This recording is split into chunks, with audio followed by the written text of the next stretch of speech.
ఒకే రాయిపై 1000 అద్భుతాలు, కాలం గడిచినా చెదరని శిల్పకళా వైభవం.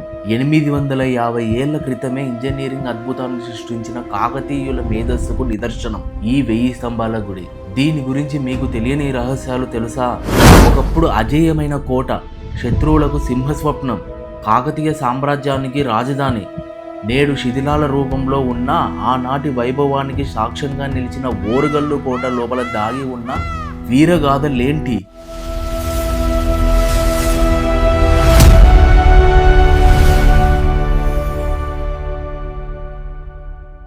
నమస్కారం. ఈరోజు మనం తెలంగాణ చరిత్రను, కాకతీయుల శిల్పకళా సౌందర్యాన్ని చూడబోతున్నాం. వరంగల్ అనగానే గుర్తొచ్చే 1000 స్తంభాల గుడి మరియు వరంగల్ కోటలోని అద్భుతాలను, వాటి వెనుక ఉన్న చరిత్రను, మనకు తెలియని ఎన్నో ఆసక్తికరమైన విషయాలను ఈ వీడియోలో తెలుసుకున్నాం. పదండి కాలంలోకి ప్రయాణిద్దాం. చరిత్ర అంటే కేవలం పాతరాళ్ళు కాదు, ప్రతి రాయిలో ఒక రహస్యం దాగి ఉంది. ఈరోజు మనం 850 ఏళ్ల క్రితం ప్రపంచాన్ని ఆశ్చర్యపరిచిన కాకతీయుల సామ్రాజ్యంలోకి ప్రయాణిద్దాం. క్రీస్తు శకం 1163లో కాకతీయ రాజు రుద్రదేవుడు నిర్మించిన ఈ ఆలయం కేవలం దేవాలయం కాదు, ఇది శిల్పకళ, విజ్ఞానం, ఇంజనీరింగ్ కలిసిన మహా అద్భుతం. ఒకే ఆలయంలో దేవుడు, విష్ణువు, సూర్యదేవుడు 3 గర్భగృహాలతో నిర్మించిన త్రికూటాలయం. భారతీయ దేవాలయ నిర్మాణంలో ఇది ఒక అపూర్వమైన నమూనా. భూకంపాలను తట్టుకునేలా పునాదిలో ఇసుకను నింపే శాండ్ బాక్సింగ్ పద్ధతిని కాకతీయులు అప్పుడే ఉపయోగించారు. నేటి ఇంజనీరింగ్కు ఆశ్చర్యం కలిగించే ఆలోచన ఇది. ఈ గుడిలో 1000 స్తంభాలు ఉన్నాయని చెబుతారు, కానీ ఆశ్చర్యం ఏమిటంటే ఎక్కడ నిలబడ్డా గర్భగుడి దర్శనానికి ఒక్క స్తంభం కూడా అడ్డు రాదు. ఈ నల్ల రాతిపై చెక్కిన ప్రతి గీత, ప్రతి ఆభరణం, ప్రతి శిల్పం చూస్తే ఒకే ప్రశ్న వస్తుంది: 850 ఏళ్ల క్రితం ఇంత సూక్ష్మతను ఎలా సాధించారు? ఈ నంది విగ్రహం ఒకే రాతితో చెక్కబడింది. మెరుస్తున్న నల్లరాయి, అద్భుతమైన శిల్పకళ, కాకతీయుల కళా నైపుణ్యానికి ఇది శాశ్వత గుర్తు. సిమెంట్ లేదు, సున్నం లేదు, అయినా ఈ భారీ రాళ్ళు శతాబ్దాలుగా కదలకుండా నిలిచాయి. వారి నిర్మాణ శాస్త్రం నేటికి పరిశోధనలకే అంశంగా ఉంది. ఈ శాసనం కేవలం రాతి కాదు, కాకతీయ రాజుల చరిత్ర, విజయాలు, వంశపారంపర్యాన్ని కాలానికి అందించిన జీవంతమైన చారిత్రక ఆధారం. రాజ్యాలు మారాయి, యుద్ధాలు జరిగాయి, కాలం మారింది, కానీ ఈ ఆలయం మాత్రం 8.5 దశాబ్దాలుగా అదే గర్వంతో నిలిచి ఉంది. స్థానిక కథనాల ప్రకారం ఈ ఆలయం నుంచి వరంగల్ కోట వరకు ఒక రహస్య భూగర్భ మార్గం ఉండేదని చెబుతారు. దీనికి స్పష్టమైన చారిత్రక ఆధారాలు లేకపోయినా ఈ గాథ ఇప్పటికీ ఆసక్తిని రేకెత్తిస్తుంది. ఇదే ఓరుగల్లు, కాకతీయుల అజేయ రాజధాని. ఈ కోట కేవలం రాజప్రసాదం కాదు, దక్షిణ భారత చరిత్రలో ఒక గొప్ప శక్తికి ప్రతీక. బహుళ రక్షణ గోడలు, వ్యూహాత్మక ద్వారాలు, ఎత్తైన బురుజులు, ప్రతి నిర్మాణంలో శత్రువుని ఎదుర్కొనే తెలివైన యుద్ధతంత్రం దాగి ఉంది. ఈ రోజు కూడా వేలాది మంది ఈ కట్టడాలను చూసి ఆశ్చర్యపోతున్నారు. కాలం మారిన కాకతీయుల కళ, విజ్ఞానం, వారసత్వం మాత్రం చిరస్థాయిగా నిలిచిపోయింది. కాకతీయుల కేవలం రాజులు కాదు, శిల్పులు, ఇంజనీర్లు, దూరదృష్టి గల నిర్మాణకారులు. మనం కాపాడుకోవాల్సింది కేవలం ఈ రాళ్ళు కాదు, వాటిలో దాగి ఉన్న భారతీయ మేధస్సు. ఇదే కాకతీయుల చిరస్థాయి వైభవం. సూర్యోదయపు వెలుగుల్లో హైదరాబాద్ నగరాన్ని దాటుకుంటూ మా కారు ప్రయాణం మొదలైంది. ప్రశాంతమైన ఉదయం కావడంతో నగర రహదారులన్నీ ట్రాఫిక్ లేకుండా చాలా ఖాళీగా, హాయిగా ఉన్నాయి. ఎక్కడా ఎటువంటి ఆటంకం లేకుండా ప్రకృతి అందాలను ఆస్వాదిస్తూ సరిగ్గా 3 గంటల్లోనే వరంగల్ చేరుకున్నాం. కాసేపట్లోనే కాకతీయుల శిల్పకళా వైభవానికి నిదర్శనమైన అత్యంత పవిత్రమైన శ్రీ 1000 స్తంభాల గుడి పరిసరాల్లోకి అడుగు పెడుతున్నాం. ఇదిగో మనం 1000 స్తంభాల గుడి ప్రధాన ప్రవేశ ద్వారం వద్దకు వచ్చాము. ఇక్కడ చూడండి, గుడి చుట్టూ ఉన్న అందమైన పచ్చటి తోటలు మరియు రాతి మార్గాలు ఎంతో ప్రశాంతంగా కనిపిస్తున్నాయో. ఈ ప్రాంగణంలో సందర్శకులు ఎంతో ఆసక్తిగా నడుస్తూ చారిత్రాత్మక వాతావరణాన్ని ఆస్వాదిస్తున్నారు.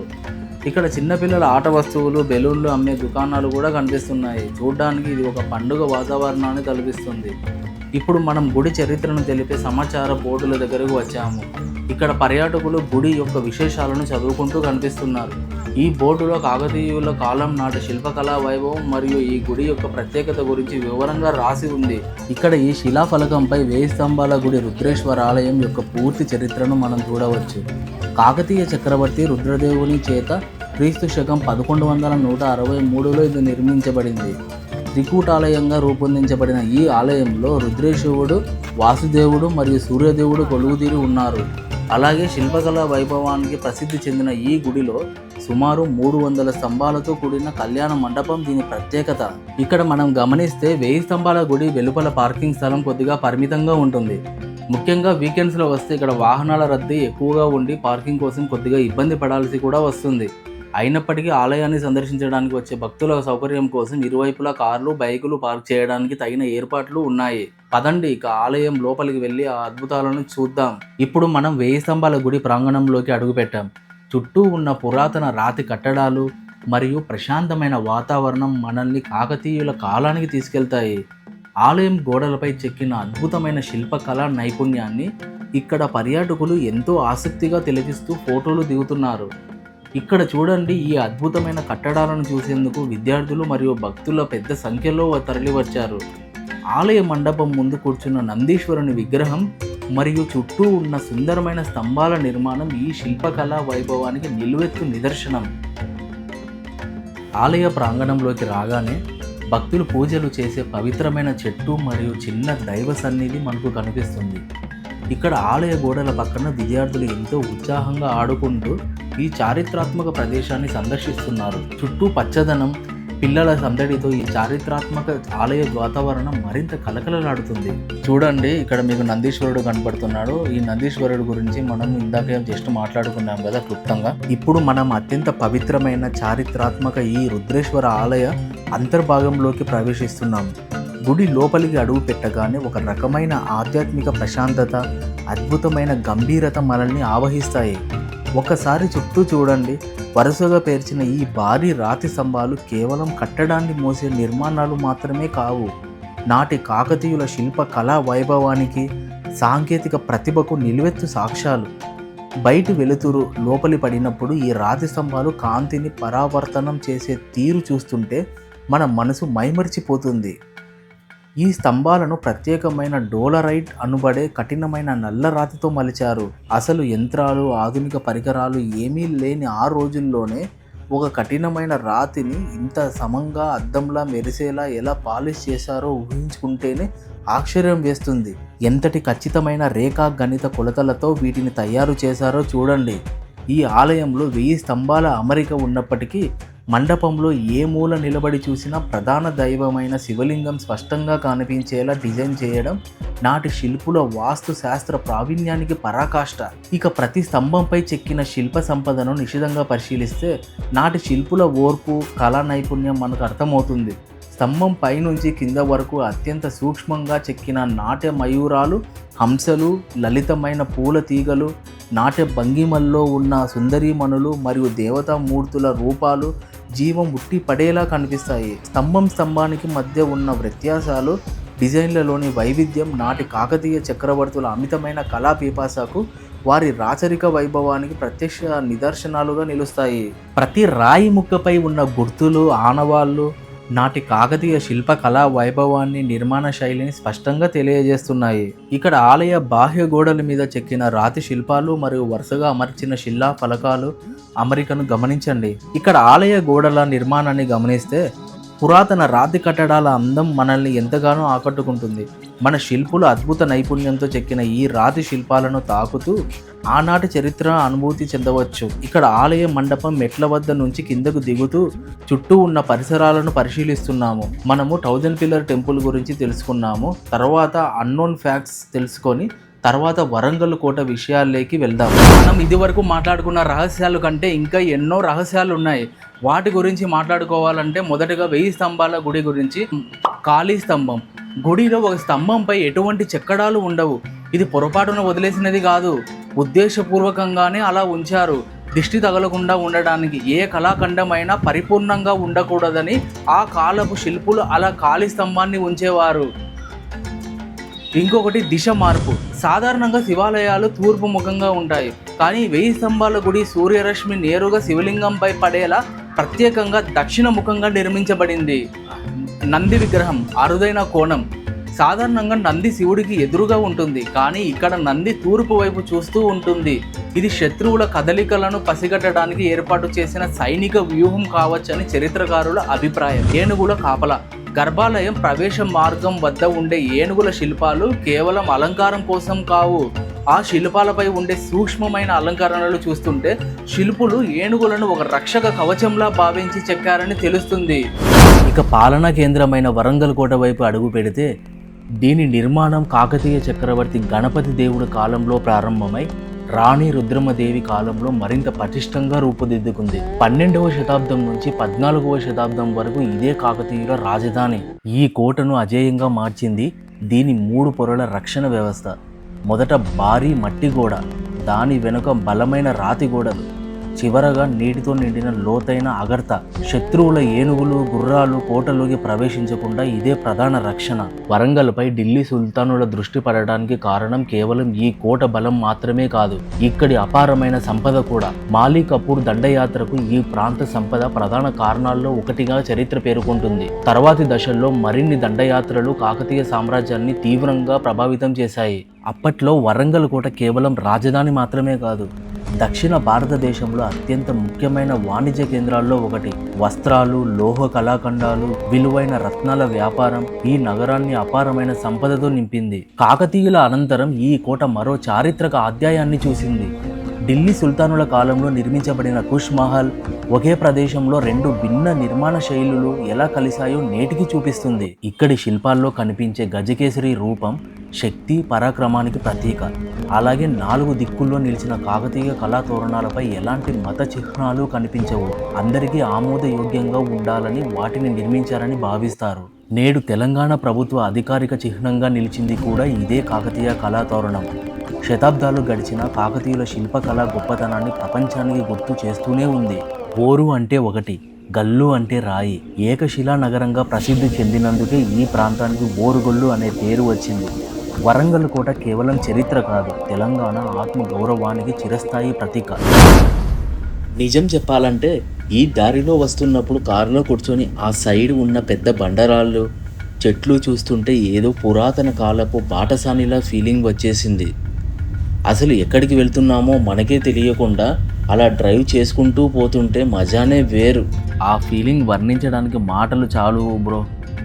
నగరపు రణగొన ధ్వనులు, ఆ డెడ్లైన్ల గోల, నిరంతరం పరిగెత్తే జీవితం, ఇవన్నీ క్షణంలో మాయమైపోయినట్టు అనిపించింది.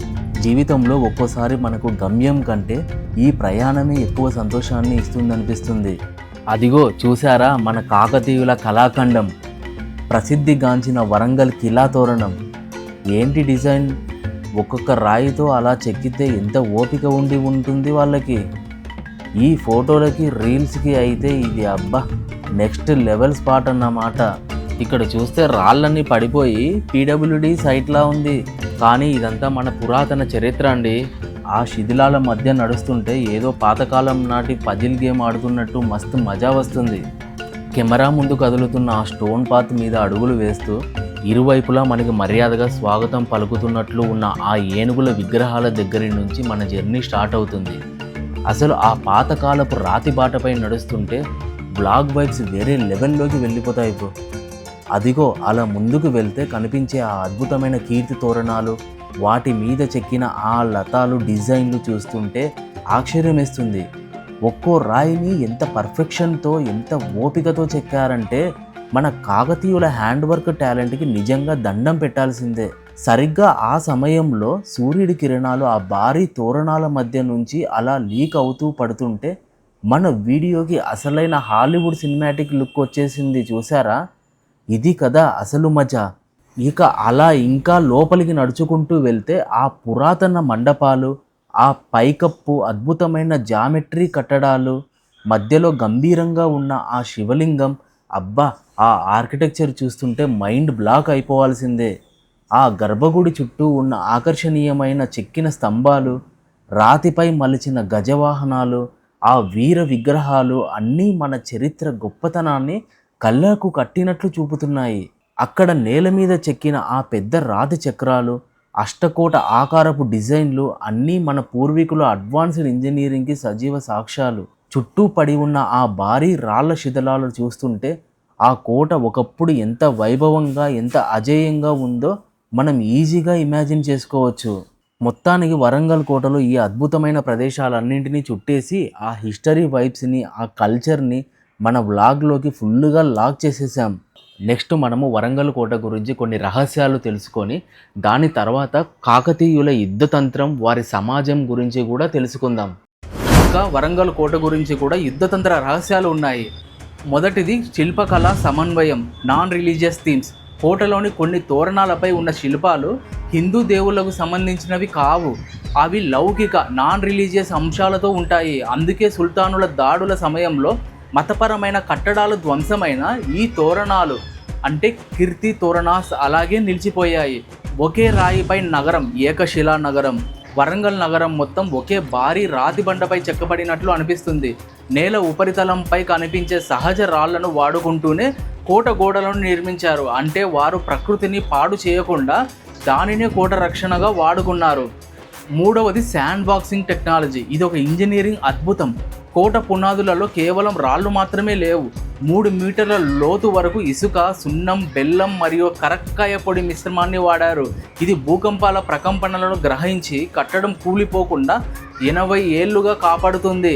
ఇంకొకటి కోటలో రహస్య మార్గాల వలయం. కోట లోపలి నుండి భద్రకాళి ఆలయం మరియు పద్మాక్షి గుడికి రహస్య సొరంగాలు ఉన్నాయని, అవి శత్రువుల నుంచి తప్పించుకోవడానికి రాజులు వాడేవారని స్థానిక కథనాలు చెబుతున్నాయి. బలం కాకతీయుల యుద్ధతంత్రం వారి సామ్రాజ్య బలానికి మూలస్తంభం. వారి ప్రధాన బలం ఏనుగులతో కూడిన గజదళం. యుద్ధరంగంలో శత్రువుల వ్యూహాలను ఛేదించడంలో ఈ గజబలం కీలక పాత్ర పోషించేది. ఆయుధాల శక్తి. ఏనుగుల దంతాలకు ఇనుప కవచాలు తొడిగేవారు. పొడవైన పదునైన ఖడ్గాలు, వెదురు మరియు జంతువుల కొమ్ములతో తయారు చేసిన విల్లులు, రాత్రివేళ శత్రువులపై ప్రయోగించే అగ్ని బాణాలు కాకతీయుల సైనిక సాంకేతికతను మరింత శక్తివంతం చేశాయి. నాయంకర విధానం. కాకతీయుల బలం కేవలం ఆయుధాల్లోనే కాదు, వారి పాలనా విధానంలో కూడా కనిపిస్తుంది. నాయంకర విధానం ద్వారా సైనికులకు భూములు ఇచ్చి ఆ ఆదాయంతో వారు ఎల్లప్పుడూ యుద్ధానికి సిద్ధంగా ఉండేవారు. సమాజం మరియు వాణిజ్యం. యుద్ధాల మధ్య కూడా వరంగల్ ఒక భారీ వాణిజ్య కేంద్రంగా వెలుగొనింది. చేతి వృత్తులు, వస్త్రాలు, లోహ కళాఖండాలు, వ్యాపారం ఈ నగరాన్ని సంపన్నంగా మార్చాయి. పెరిని శివతాండవం. యుద్ధానికి ముందు వీరుల్లో ఉత్సాహాన్ని నింపేది పెరిని శివతాండవం. వీర రసాన్ని రగిలించే ఈ నృత్యమే నేడు తెలంగాణ అధికారిక నృత్యంగా గుర్తింపు పొందింది. నీటి నిర్వహణ. ప్రజల జీవనానికి నీరే ఆధారమని కాకతీయులు గ్రహించారు. అందుకే పాకాల, రామప్ప వంటి వేలాది చెరువులను నిర్మించి నీటి సంరక్షణకు పుణ్యకార్యంగా భావించారు. మత సహనం. శైవ మతాన్ని ప్రధానంగా ఆదరించిన కాకతీయులు అన్ని మతాలను సమాన గౌరవంతో చూశారు. అదే వారి పరిపాలనలోని విశాల దృక్పథానికి నిదర్శనం. గుడి మరియు కోట అనుబంధం. హన్మకొండలోని 1000 స్తంభాల గుడి ఆధ్యాత్మిక వైభవానికి ప్రతీక. వరంగల్ కోట రాజకీయ పరాక్రమానికి నిదర్శనం. ఈ 2 కేంద్రాల మధ్య సుమారు 6 నుంచి 7 కిలోమీటర్ల దూరం ఉంది. స్థానిక కథనాల ప్రకారం వీటిని కలిపే రహస్య భూగర్భ మార్గాలు ఉండేవని చెబుతారు. ఈ 2 కలిసి అసలైన కాకతీయ సామ్రాజ్యం. కాకతీయుల జీవన శైలి మరియు యుద్ధతంత్రం గురించి కూడా మాట్లాడుకుందాం. నాయంకర విధానం. అప్పట్లో సైనికులకు జీతం డబ్బుల రూపంలో కాకుండా భూమి రూపంలో ఇచ్చేవారు. దీనిని నాయంకర విధానం అంటారు. దీనివల్ల వారు తమ భూమిని కాపాడుకోవడానికి ప్రాణాలకు తెగించి పోరాడేవారు. ఇంకొకటి వజ్రాల వ్యాపారం. వరంగల్ కోట కేవలం పాలన కేంద్రం మాత్రమే కాదు, అప్పట్లో ప్రపంచ ప్రసిద్ధి వజ్రాల వ్యాపారానికి ఇది కేంద్రం. ఇక్కడి వజ్రాల సంపద చూస్తే ఢిల్లీ సుల్తానులు ఆకర్షితులయ్యేవారు. వరంగల్ భద్రకాళి అమ్మవారి టెంపుల్లో కూడా కోహినూరు వజ్రం అమ్మవారి ఎడమ కంటికి పెట్టేవారు. అది ఇప్పుడు ఇండియాలో లేదు. ఈ భద్రకాళి అమ్మవారి గురించి కూడా మనం క్లియర్గా క్లుప్తంగా మాట్లాడుకున్నాం. దానికి ఆల్రెడీ మన ఛానల్లో వీడియో ఉంది, చూడకపోతే వెంటనే చూసేయండి. చివరిది పౌర సౌకర్యాలు. కోట బయట ఉన్న రాతి కట్టడాల పక్కన అప్పట్లో ప్రజా బాత్రూంలు, నీటి కాలువలు ఉండేవి. ఒకే రకమైన ఆకారంలో ఉండే ఈ బాత్రూంలు అప్పటి నగర ప్రణాళిక ఎంత ఆధునికంగా ఉండేదో మనకు తెలియజేస్తాయి. దగ్గరలో చూడవలసిన ప్రదేశాల గురించి మాట్లాడాలంటే భద్రకాళి దేవాలయం ఆల్రెడీ మన ఛానల్లో వీడియో ఉంది. దీనికి చాలా సమీపంలో కేవలం ఒక 5 కిలోమీటర్ల దూరంలోనే ఉంటుంది, చూడకపోతే చూసేయండి. ఇంకొకటి రామప్ప దేవాలయం. ఇది యునెస్కో గుర్తింపు పొందినది, ఇది కూడా తప్పకుండా చూడవాలి. ఇంకా కాకతీయ రాక్ గార్డెను, ప్రకృతి బడిలో లక్నవరం చెరువు, వీటి సమీపంలో ఇవన్నీ ఉంటాయి. సో ఇవి కూడా మనం అన్నీ కవర్ చేయొచ్చు ఒక రోజులో. ఇంకా ఎలా వెళ్ళాలి అంటే రైలు మార్గం అయితే హైదరాబాద్ నుండి వరంగల్కి లేదా కాజీపేట జంక్షన్కి 2-3 గంటల ప్రయాణం అంతే. బస్సు ప్రయాణం అయితే హైదరాబాద్ నుండి వరంగల్కు చాలా బస్సులు ఉన్నాయి. సో సుమారు 140 కిలోమీటర్ల దూరం ఉంటుంది. ఇంకా లోకల్లో స్టేషన్ నుండి ఆటోలు లేదా ట్యాక్సీల ద్వారా 2 ప్రదేశాలకు సులభంగా చేరుకోవచ్చు. చూశారుగా 800 ఏళ్ల కిందట మన కాకతీయులు చెక్కిన ప్రతి రాయి వెనుక ఎంతటి ఇంజనీరింగ్ అద్భుతం ఉందో. దిష్టి తగలకుండా ఉంచిన ఆ ఖాళీ స్తంభం నుంచి భూకంపాలను సైతం తట్టుకునే ఆ సాండ్ బాక్సింగ్ టెక్నాలజీ వరకు వరంగల్ కోట, 1000 స్తంభాల గుడి కేవలం ఒక రాతి కట్టడాలు కావు, మన తెలుగువారి ఆత్మ గౌరవానికి, సృజనాత్మకు నిలువెత్తున నిదర్శనాలు. మీరు ఎప్పుడు వరంగల్ వెళ్ళినా ఇవి కేవలం చూడటమే కాదు, ఆ చరిత్రను ఫీల్ అవ్వండి. ఈ వీడియోలో మీకు బాగా నచ్చిన అన్నోన్ ఫ్యాక్ట్ ఏంటో కింద కామెంట్స్లో చెప్పడం మర్చిపోవద్దు. అలాగే మన తెలంగాణ గొప్పతనాన్ని అందరికీ తెలియజెప్పడానికి ఈ వీడియోని తప్పకుండా షేర్ చేయండి. ఇలాంటి మరిన్ని interesting uncovered historical places and travel stories కోసం మన ఛానల్ని ఇప్పుడే సబ్స్క్రైబ్ చేసుకోండి. మళ్ళీ ఇంకొక అద్భుతమైన లొకేషన్లో కలుద్దాం. Until then keep exploring, keep learning. జై హింద్, జై తెలంగాణ.